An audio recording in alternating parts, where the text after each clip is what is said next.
Bonjour à tous. Aujourd'hui, pendant cette séance du 31 janvier, nous allons voir la technique qu'on aurait dû voir en TP de la chromatographie sur couche mince. Alors tout d'abord, il faut savoir que dans la nature, il existe deux types d'espèces.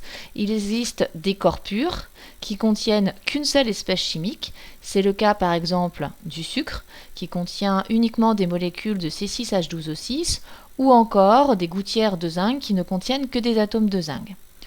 D'autres échantillons contiennent plusieurs espèces. On parle alors de mélange. Alors, les différentes espèces qui sont présentes dans ces mélanges peuvent être invisibles à l'œil nu, c'est-à-dire qu'il est impossible de les distinguer. C'est le cas par exemple du sirop à l'eau qui contient à la fois de l'eau mais aussi des molécules de sirop qui ont été dissous et mélangés à l'eau. Ou encore c'est le cas des cymbales de bronze qui contiennent à la fois des atomes de cuivre et des atomes de zinc. Certains mélanges, au contraire, contiennent des espèces chimiques et il est possible de distinguer ces différentes espèces que contient ce mélange.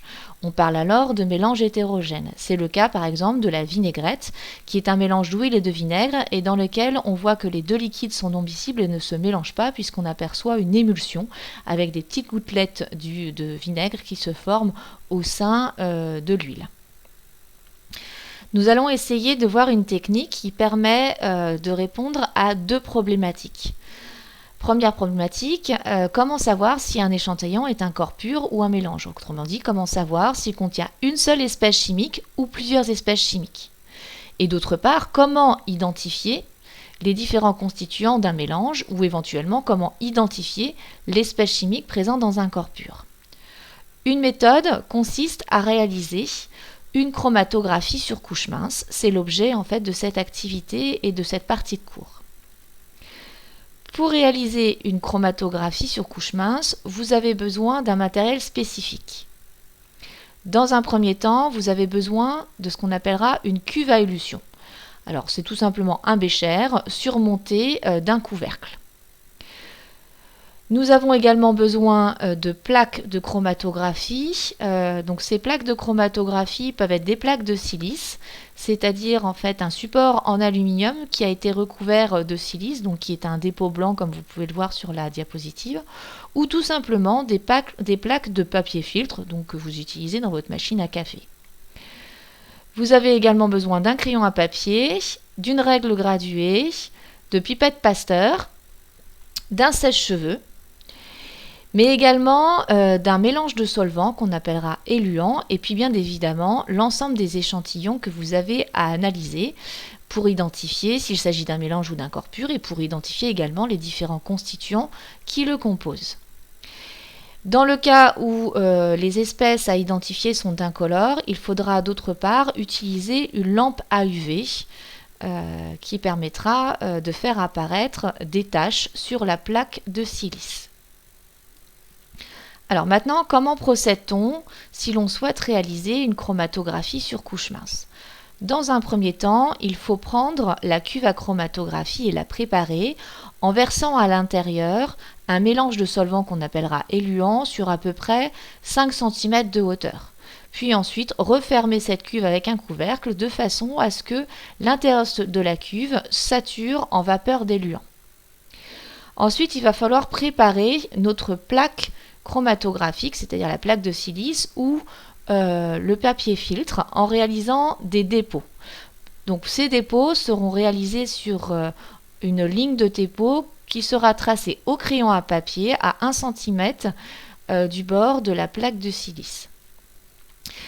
Il faudra réaliser des petites croix qui va permettre en fait d'identifier les endroits où seront réalisés les dépôts, puis ensuite, à l'aide d'une pipette Pasteur, déposer sur chaque petite croix les échantillons de chaque dépôt à analyser. Donc la première croix, on mettra le premier dépôt, sur la deuxième croix, on mettra le deuxième dépôt, et sur la troisième croix, le troisième dépôt. Une fois que la plaque chromatographique et les dépôts sont réalisés, cette plaque va être introduite à l'intérieur de la cuve chromatographique, sur laquelle on n'oubliera pas de déposer le bouchon. une fois que la plaque trempe dans l'éluant, il faut veiller à ce que la ligne de dépôt soit bien située au-dessus de l'éluant. Il ne faut pas que la plaque de la ligne sur laquelle vous avez réalisé vos dépôts trempe dans l'éluant, sinon l'expérience ne marchera pas. Une fois donc que la plaque a été placée dans l'éluant, va s'entamer la phase d'élution. Donc durant cette phase, l'éluant va imbiber la plaque chromatographique et va monter par capillarité, ce qui va entraîner les différents constituants composant les échantillons et les dépôts qui ont été placés sur la ligne de dépôt. Et on s'aperçoit que les différentes espèces contenues dans les dépôts vont monter à des hauteurs différentes suivant en fait leur solubilité dans l'éluant. Plus une espèce sera soluble dans l'éluant, plus elle montera haut. Et en utilisant cette différence de solubilité, les différentes espèces vont monter à des hauteurs différentes, ce qui va permettre de les identifier et surtout de les séparer. Une fois que les différentes espèces sont montées suffisamment haut, il va falloir sortir la plaque de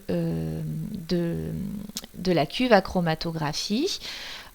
Il faut juste, à l'aide d'un crayon à papier, délimiter la ligne délimitant la partie jusqu'où est monté l'éluant. Alors cette ligne particulière s'appellera le front de l'éluant. Ensuite, on sèche la plaque, puis on va pouvoir l'interpréter. Il arrive parfois que les espèces qui montent sur la plaque soient incolores, et dans ce cas-là, il faudra placer la plaque sous une lampe à UV qui fera apparaître des taches. Alors maintenant, comment interpréter le chromatogramme qu'on a obtenu ? Pour cela, nous allons prendre un exemple particulier, c'est l'exemple des colorants qui sont contenus dans les bonbons. Ces colorants sont parfois des corps purs ou au contraire des mélanges. Donc là, j'ai pris l'exemple de 5 colorants. Le colorant rouge qui contient du E122, un colorant vert, un colorant bleu, un colorant jaune et un colorant violacé. On s'aperçoit que certains de ces colorants sont des corps purs puisqu'ils contiennent qu'une seule espèce. C'est le cas du colorant rouge qui contient uniquement de l'azorubine, du colorant bleu qui ne contient que du colorant bleu patenté et du colorant jaune qui ne contient que du colorant jaune tartrazite E102. Donc eux, ils contiennent qu'une seule espèce. Les colorants verts et les colorants noirs violacés sont des mélanges puisqu'ils contiennent 2 espèces chimiques. Donc nous allons réaliser la chromatographie des 5 dépôts et nous allons voir comment il est possible de distinguer les corps purs des mélanges et aussi comment on va pouvoir identifier le colorant présent dans ces les différentes espèces contenues dans ces différents colorants. Donc pour ça, 5 dépôts ont été réalisés. Donc un premier dépôt sur lequel a été déposé le colorant rouge, un deuxième dépôt sur lequel a été réalisé un dépôt de colorant vert, un troisième dépôt sur lequel a été placé un dépôt de colorant jaune, un quatrième dépôt sur lequel a été réalisé un dépôt de colorant bleu et un dernier dépôt sur lequel a été réalisé un colorant de noir violacé. Et vous avez ici le résultat obtenu. Alors, si on analyse un petit peu ce qui se passe, on a vu que le colorant rouge, le colorant bleu et le colorant jaune étaient des corps purs. Si on regarde, on s'aperçoit que le colorant rouge, le colorant bleu et le colorant jaune ont donné qu'une seule tache, à des hauteurs d'ailleurs différentes, mais ils n'ont donné qu'une seule tache qui sont ici colorées. Alors, ça sera pas toujours le cas. En revanche, les colorants verts et les colorants noirs violacés qui sont des mélanges ont donné, eux, naissance à 2 taches.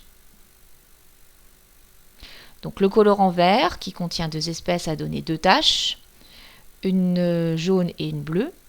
Et le colorant noir violacé, lui, il a donné 2 taches, une rouge et une bleue.